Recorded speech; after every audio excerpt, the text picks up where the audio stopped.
There is no such thing as thinking outside the box, because thinking is the box.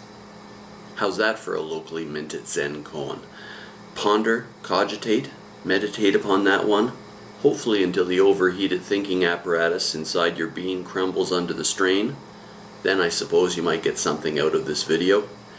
Anyway, welcome to the Omphalos Cafe and my modest little video contribution to the worldwide Dedalusday 2019 celebrations. Other Dedalusday events planned and unplanned include quiet, solitary ruminations in attic hovels and dark basement apartments, drunken little individual sprees, and of course, complete avoidance of any and all silliness connected with the literary intellectual crowd's self-congratulatory Bloomsday bluster. After all, as I've said numerous times, Bloomsday is for the masses, Dedalusday for the few. But what, might you ask, does Mr. Suzuki and Krishnamurti mean by the intellect and knowledge? What they are really talking about is humankind's ability to store fixed images and ideas away in the frontal lobes of our brains for future recollection and use. Whether you realize it or not, that's precisely what is taking place this very moment. In an effort to communicate something, to share something with you, I am drawing on a cerebral warehouse full of stored images, ideas, and accompanying sound bites, which are being almost instantaneously converted to sound patterns out my mouth, sent and stored over the miracle of the internet, and then played out to you through my tiny speakers. Or not my tiny speakers, yours. The amazing thing when you think about it is that, again, almost instantaneously, the sounds entering your ears are matched up with the stored images, ideas, and sound bites in your brain, and a communication of sorts has been accomplished.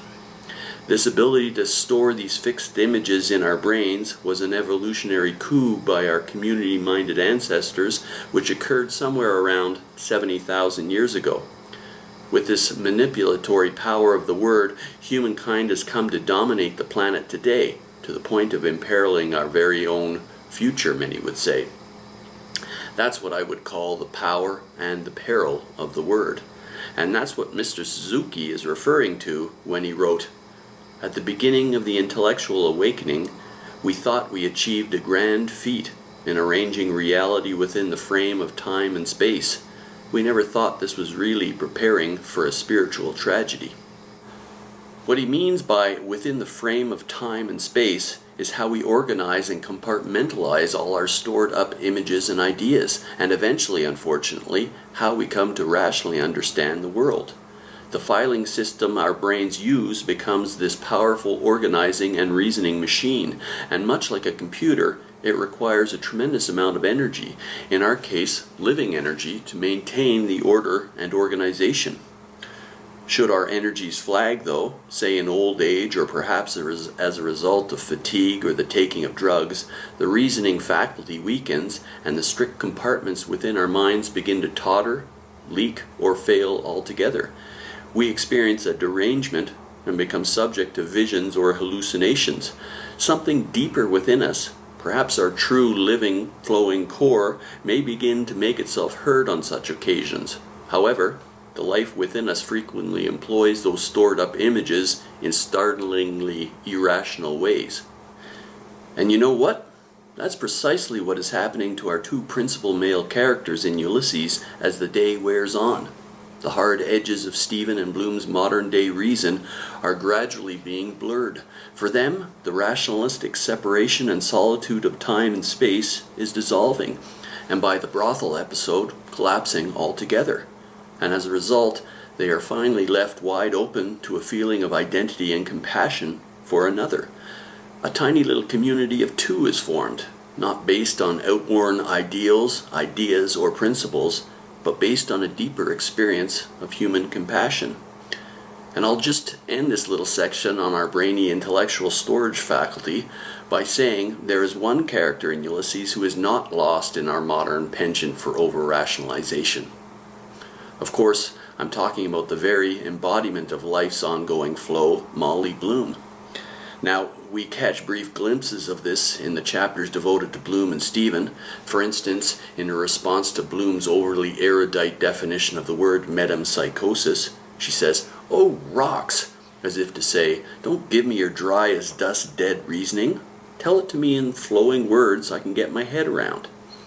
Finally, in Molly's stupendous cataract of a final episode, we end up utterly carried along in the flow of her life.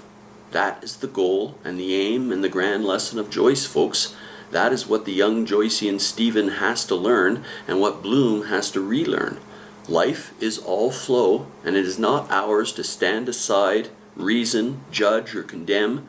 The great challenge is to say yes to it. And that's Joyce in a nutshell.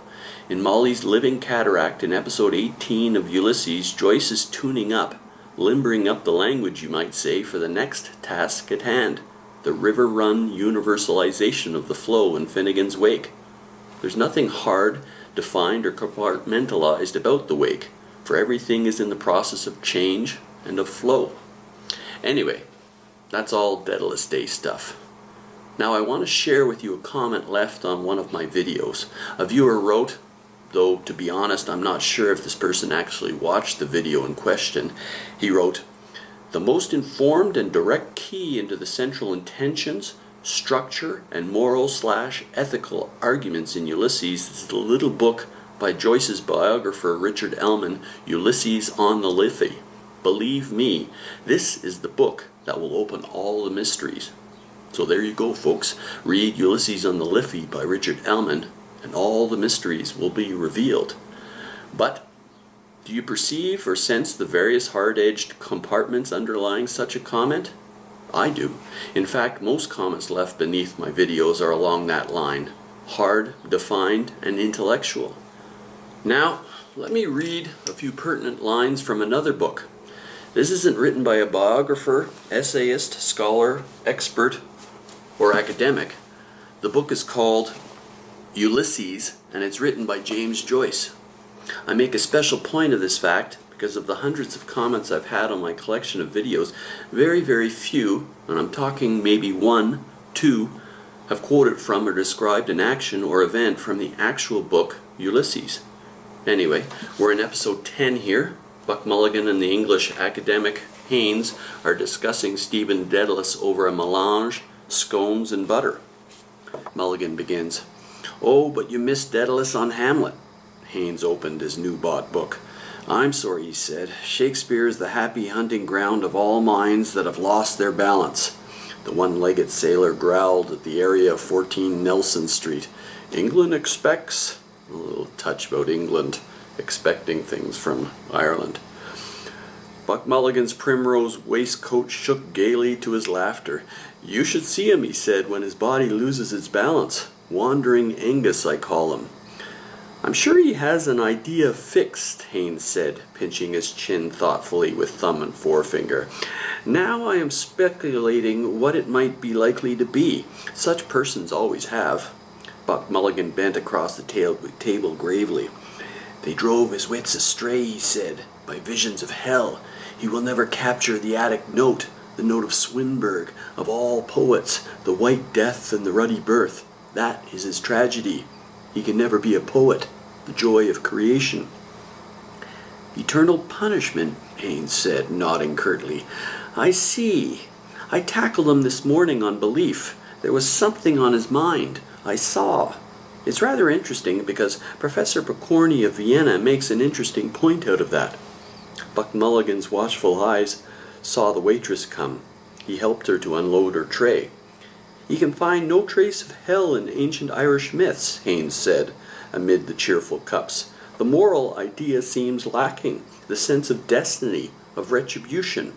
Rather strange he should have just that fixed idea. Does he write anything for your movement?" He sank 2 lumps of sugar deftly longwise through the whipped cream. Buck Mulligan slid a steaming scone in 2 and plastered butter over its smoking pith. He bit off a soft piece hungrily. 10 years, he said, chewing and laughing. "He's going to write something in 10 years. "Seems a long way off," Haynes said, thoughtfully lifting his spoon. "Still, I shouldn't wonder if he did after all." Now, I've already mentioned that I love this little vignette for a couple of reasons. One, the 10 years, because the young Stephen Dedalus / James Joyce will indeed begin writing something in 10 years, namely Ulysses. And 2, I consider Mulligan's statement that Dedalus will never capture the attic note a little Joycean humor, because the eventual book will be titled again, Ulysses. But 3, I love the haughty complacency, the dismissive arrogance of these two well-fed products of our academic system. Can you see the compartments these two young men are striving to squeeze the enigmatic Stephen into? Mulligan dismisses the eventual writer of Ulysses in Finnegan's wake with, he can never be a poet, listing off a bunch of things that Stephen doesn't quite get. And Haynes, stuck with his Puritan Christian complex, replies with a cliche, eternal punishment, I see. I tackled him this morning on belief. There was something on his mind, I saw. Simply put, folks, Stephen, who is the young Joyce, the struggling artist, and as I've dubbed him, the Buddha to be, does not fit into their school-fostered, compartmentalized comprehension of the world. He is moving beyond the categorizations they rely upon in dealing with the world, the pairs of opposites, if you will. And tackled him. Did Hainesy boy, as I once labeled a certain annoyingly intellectual commenter, ask Stephen sympathetically what he was driving at? Was he open, and did he genuinely listen to what Stephen was trying to convey? Or was the question itself, as rationally constructed, impossible for Stephen to answer? Is there any wonder, I ask, that the young Stephen/Joyce was closed and guarded against the likes of these two? But that's not all. To top it off, Haynes continues, it's rather interesting because Professor Pokorny of Vienna makes an interesting point out of that. And there, folks, is our academic system in a nutshell. These two representatives of our higher educational system cannot think for themselves. Their minds and their entire way of categorizing has been learned in a classroom. All they have, when confronted with the enigma of a genuinely creative character, such as Stephen/James Joyce, is worn-out cliches, prejudices, commonplace ideas, theories, and references to other so-called experts. So again, listen to that recent comment. The most informed and direct key into the central intentions, structure, and moral/ethical arguments in Ulysses is the little book by Joyce's biographer, Richard Ellman, Ulysses on the Liffey. Believe me, this is the book that will open up all the mysteries. Do you see the connection, folks? Some things just never change. And I'm afraid you'll have to indulge me a moment here. Let me read to you from another work of art, The Prodigy by Hermann Hesse. So many of Hesse's themes parallel Joyce's, from Damien through Steppenwolf to his final work, which parallels Joyce's Wake, The Glass Bead Game. And this could very well summarize the whole trajectory of Stephen Dedalus/James Joyce's life. Hesse writes, there is in fact nothing that horrifies the schoolmaster so much as these strange creatures, precocious boys in the already dangerous period of adolescence. For there exists a traditional hiatus between genius and the teaching profession, and any hint of that element in schoolboys is regarded by them with horror from the very first. As far as they are concerned, geniuses are those misguided pupils who never show them any proper respect, begin to smoke at the age of 14, fall in love at 15, go to pubs at 16, read forbidden books, write scandalous essays, stare at their teacher with withering scorn, and are noted down in the school daybook as troublemakers and candidates for detention. A schoolmaster would rather have a whole class of duffers than one genius, and strictly speaking, he is right, for his task is not to educate unusual boys, but to produce good Latinists, mathematicians, and good honest fools. Which of the two suffers most, the master at the hands of the boy, or conversely, which is the greater tyrant or tormentor, and which of the two it is who destroys and profanes, partially at any rate, the life and spirit of the other? It is impossible to judge without thinking back to one's own youth with anger and shame. But that is not our present concern, and we have the comfort of knowing that in true geniuses the wounds almost always heal, and they become people who create their masterpieces in spite of school, and who later, when they are dead and the pleasant aura of remoteness hangs over them, are held up by schoolmasters to succeeding generations as exemplary and noble beings. I love that. Held up by schoolmasters to succeeding generations as exemplary and noble beings. You know, Joseph Campbell in his 4-volume Masks of God series makes a sharp distinction between priests and shamans. The former, the priests, are educated and ordained within an established system of religious and ritual practice. In short, they are schooled in the proper, the communally accepted way of approaching and addressing what might be called the transcendent mystery. They are mere functionaries in a social order. The shaman, on the other hand, goes on his own unique individual journey, his own personal vision quest, you might say. Stephen Dedalus, who is the fictionally autobiographical James Joyce, from Stephen Hero through A Portrait of the Artist as a Young Man to Ulysses, is on just such a journey. To me, Joyce places the dichotomy and fundamental mutual antagonism between the well-schooled priest type and the individually insightful shaman type right up front, right away, in Ulysses. What is the first scene of the book? A mocking but thoroughly believable Buck Mulligan as priest, and a brooding, questing young shaman and Buddha-to-be in Stephen.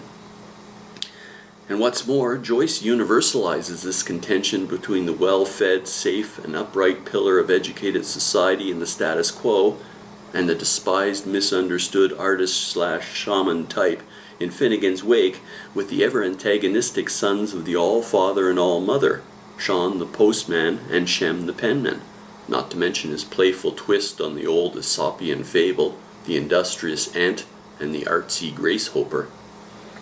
Anyway, enough of that. It's all just to say that there are two ways of approaching Joyce in his work: the well-trodden academic route leading to the glass-clinking fustian of Bloomsday, or the Dedalusday solitary encounter with the work itself as portal or window to life, or as Campbell puts it, with the artwork as being transparent to the transcendent. Now I like that, transparent to the transcendent. So the question I'm asking here might be, do you, like the academics, Professor McHugh in episode 7 and Haynes here in 10C, or as Stephen is striving to do in episode 3 on the beach at Sandymount with his recognition of the ineluctable modality of the visible, do you see through?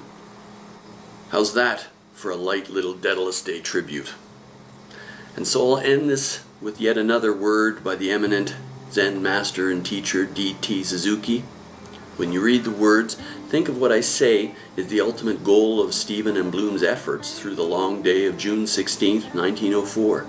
Think of Molly's monumental episode 18 flow and Joyce's river run extravaganza in Finnegan's Wake. Thanks for watching Young Fowls Cafe, and I'll see you next time. Bye for now.